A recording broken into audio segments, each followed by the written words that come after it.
இன்றைக்கு நமது வடமராட்சி வடக்கு பிரதேசத்தில் இருந்து தொழிலுக்கு போன நபர்கள் 4 பேரை காணவில்லை என்று சொல்லி உடனடியாக கடற்தொழில் அமைச்சருக்கு, நீர்வளத்துறை உதவி பணிப்பாளருக்கு, கடற்படையினருக்கு, சாலையினருக்கும் அறிவித்தும் அந்த காணாமல் போன மக்களை தேடுறதுக்கு கடற்படை என்றாலும் சரிதான், கடற்தொழில் அமைச்சர் என்றாலும் சரிதான், நீதித்துறை உதவி பணிப்பாளர் என்று சரிதான் உடனடியாக நடவடிக்கை எடுக்கப்படவில்லை. உடனடியாக நடவடிக்கை எடுக்கப்பட்டிருந்தால் எத்தனை ஒரு ஆளோ 2 பேரோ யாரையாவது காப்பாற்றி இருக்கலாம். உடனடியாக கடற்படையை அனுப்பி, விமானப்படை கிளிகளையும் அனுப்பி தேடி இருந்தால் உண்மையின்படி யாரோ ஒரு ஆளோ 2 பேரோ முடிஞ்சளவுக்கு காப்பாற்றி இருக்கலாம். ஆனால் மக்கள் அறிவிச்சும் சில உடவியலாளர், சில நலன் விரும்பிகள் தேவைப்பட்டாக்கள் கடற்தொழில் அமைச்சருக்கு போன் எடுத்தும் போன் வந்து அவர் தூக்கவில்லை. எத்தனையோ தரம் போன் எடுத்தும் அவர் போன் தூக்கவில்லை. ஆனால் முதலாளின் நடவடிக்கை இந்த கடற்படையோ அல்லது விமானப்படையோ யாரும் தேடுதலுக்கு இல்லை. எமது மக்கள் உண்மையின்படி சங்கத்திலிருந்து தான் 25-30 போட்டுகள் விட்டு தேடப்பட்டது. இந்தியா கரை இளம்புற தூரம் வரையும் போய் இந்தியா சகல இடங்கள் 35, 36, 40 கடல் மைல்கள் தூரம் போய் தேடியும் அங்கே அவர்களால் அதை கண்டுபிடிக்க முடியவில்லை. உடனடியாக தேடியிருந்தால் உண்மையின்படி அது கடற்படையா அல்லது விமானப்படை அனுப்பி ஹெலிகாப்டரை அனுப்பி தேடியிருந்தால் உண்மையின்படி காப்பாற்றி இருக்கலாம். இன்றைக்கு கொழும்பிலே இருந்து கொண்டு சில அறிக்கையை விட்டுக்கொண்டிருக்கிறார்கள். என்பிபி அரசாங்கம் இன்றைக்கு கொழும்பிலே இருந்து அறிக்கப்படுது என்னென்று சொன்னால், தாங்கள் கடற்படை அனுப்பினாங்கள், நேவிப்படை அனுப்பினாங்கன்னு சொல்லி. அவருக்கு விளங்கியல கடற்படையின் நேவிப்படையும் ஒன்றுதான் என்று சொல்லி, கடற்படையின் கடற்படை என்னென்றா நேவிப்படை என்னென்று தெரியாதவர்கள் எல்லாம் இன்றைக்கு கொழும்பிலே இருந்து கொண்டு அறிக்கை விட்டு கொண்டிருக்கிறார்கள்.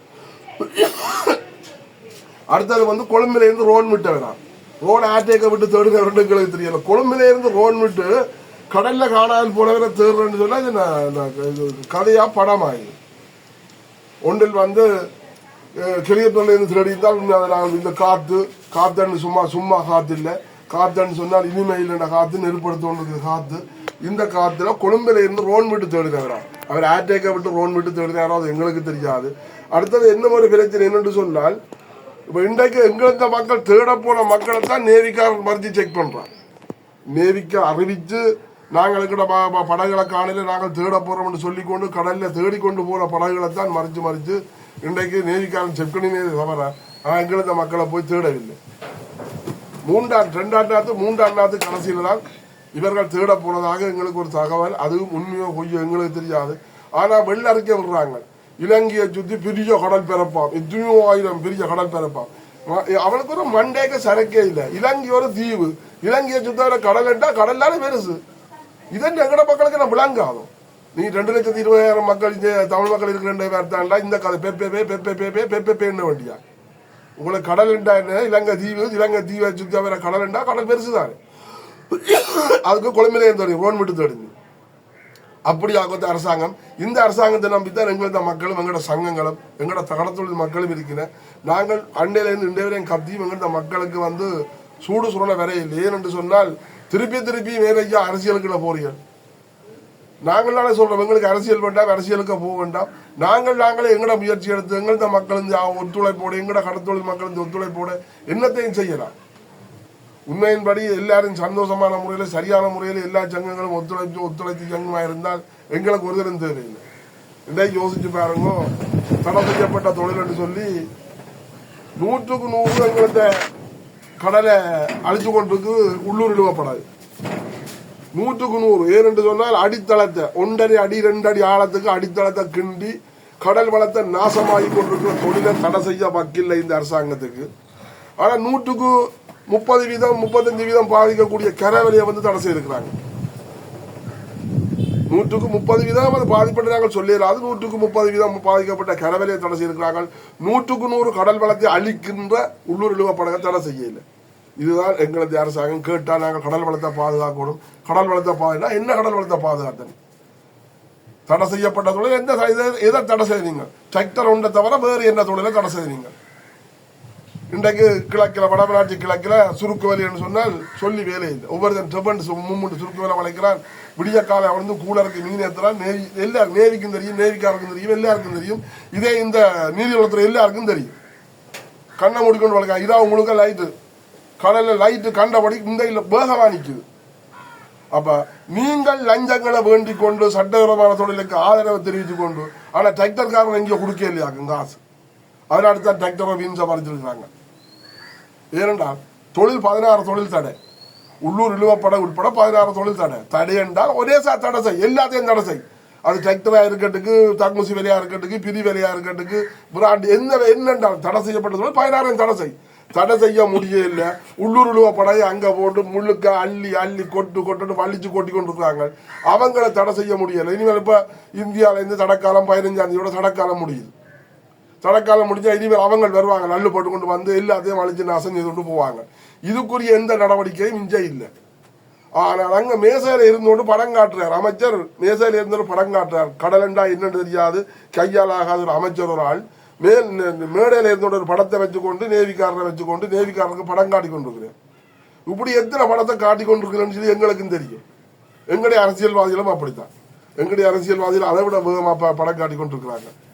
அப்ப இன்றைக்கு எங்கள்த மக்கள் எங்கட கடத்தொழில் மக்களை எல்லாரும் சுரண்டி சுரண்டி சுரண்டி சாகடிக்கிறாங்களே தவிர எங்கட மக்களுக்கு எந்த விதமான ஒரு வாழ்வாதாரமோ எந்த விதமான ஒரு இதுவுமே எங்களுக்கு உங்களது வாழ்வாதாரம் வேண்டாம், ஒன்றும் தேவையில்லை. உங்களுக்கு எங்கள்த அரசாங்கத்தினால ஒன்றும் கேட்க தேவையில்லை. நீ இந்த தடை செய்யப்பட்ட தொழில் அத்தனையும் தடை செய்யுங்க. உள்ளூர் பட முதல் தடை செய். எங்களுக்கு ஒன்றும் தேவையில்லை. உங்களை நாங்கள் ஒன்றுக்கும் வரையில்லை. உங்களோட பிச்சைக்கும் நாங்கள் வரையில்லை. எங்களால் உழைச்ச எங்களால் நாங்கள் முன்னுக்கு வர முடியும் எங்களால். ஆனா நீங்கள் தடை செய்யப்பட்ட தொழிலுக்கு முட்டுதான் எல்லார்ட்டையும் லஞ்சங்களை வேட்டி கொண்டு அவங்களை இன்றைக்கு முட்டு நடந்துக்கிறீங்க. கேட்டால் அங்கே அவங்க கரவலைக்கு ஆய்வு செய்யணும். கடல்ல சுழியோடிய விட்டு என்ன சிலிண்டர் எல்லாம் போட்டு சுழியோட விட்டு இந்த கரவல் என்ன மாதிரி வந்து பாதிக்குது என்ன செய்யுதுன்னு சொல்லி சுழியோடி பார்க்குறீங்க.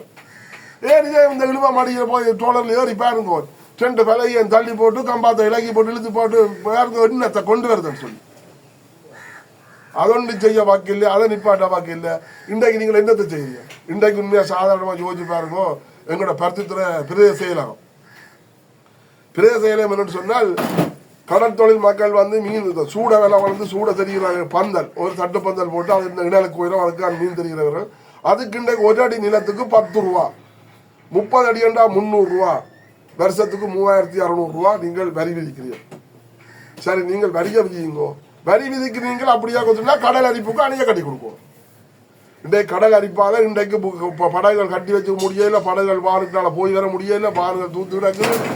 அடுத்தது அணை கட்டியலாமல் படகுகள் கட்டியலாமல் படகுகள் சேதப்படுது, அதை முடியலை. நாங்கள் இந்த பருத்துறையில் இருக்கிற கலங்கர விளக்கத்தை திருத்தி தாண்டு நாங்கள் போய் டிஎஸ் ஆஃபீஸில் கேட்டாங்க. இந்த பருத்துறை பிரதேச செயலகத்தில் போய் கேட்க அது தங்களுக்கு கீழே இல்லையா.